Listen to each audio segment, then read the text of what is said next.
Hello दोस्तों, आप सभी का मेरे यूट्यूब चैनल में फिर से स्वागत है।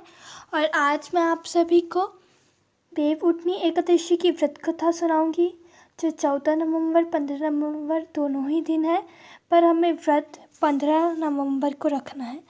तो चलिए हम कथा शुरू करते हैं।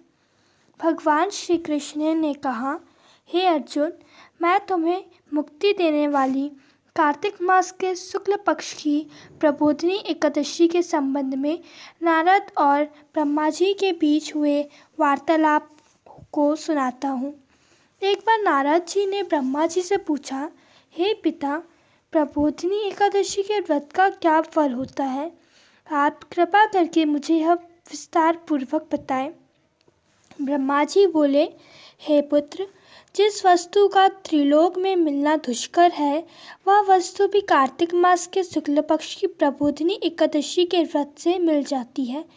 इस व्रत के प्रभाव से पूर्व जन्म के किए हुए अनेक बुरे कर्म क्षण भर में नष्ट हो जाते हैं। हे पुत्र, जो मनुष्य श्रद्धापूर्वक इस दिन थोड़ी भी पुण्य करते हैं, उनका वह पुण्य पर्वत के समान अटल हो जाता है। उनके पितृ विष्णु लोक में जाते हैं।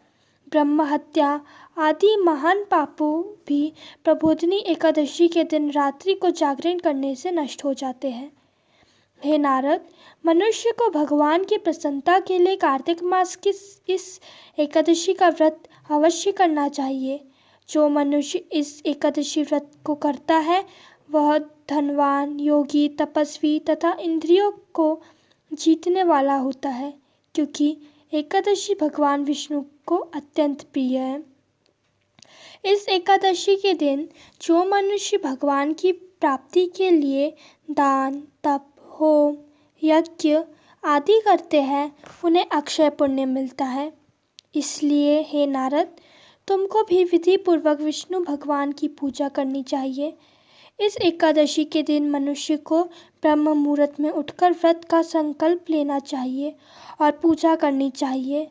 रात्रि को भगवान के समीप गीत, नृत्य, कथा, कीर्तन करते हुए रात्रि व्यतीत करनी चाहिए। प्रबोधिनी एकादशी के दिन पुष्प, अगर, धूप आदि से भगवान की आराधना करनी चाहिए। भगवान को अर्घ्य देना चाहिए। इसका फल तीर्थ और गौदान आदि से करोड़ गुना अधिक होता है। जो गुलाब के पुष्प से, वकुल और अशोक के फूलों से, सफ़ेद और लाल कनेर के फूलों से, दुर्वा दल से, समीपत्र से, चंपक पुष्प से भगवान विष्णु की पूजा करते हैं, वे आवागमन के चक्र से छूट जाते हैं।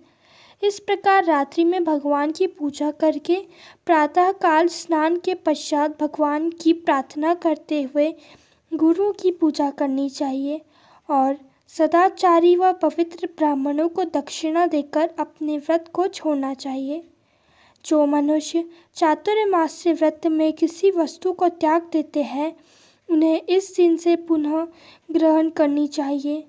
जो मनुष्य प्रबोधिनी एकादशी के दिन विधि पूर्वक व्रत करते हैं, उन्हें अनंत सुख मिलता है और अंत में वे स्वर्ग को जाते हैं।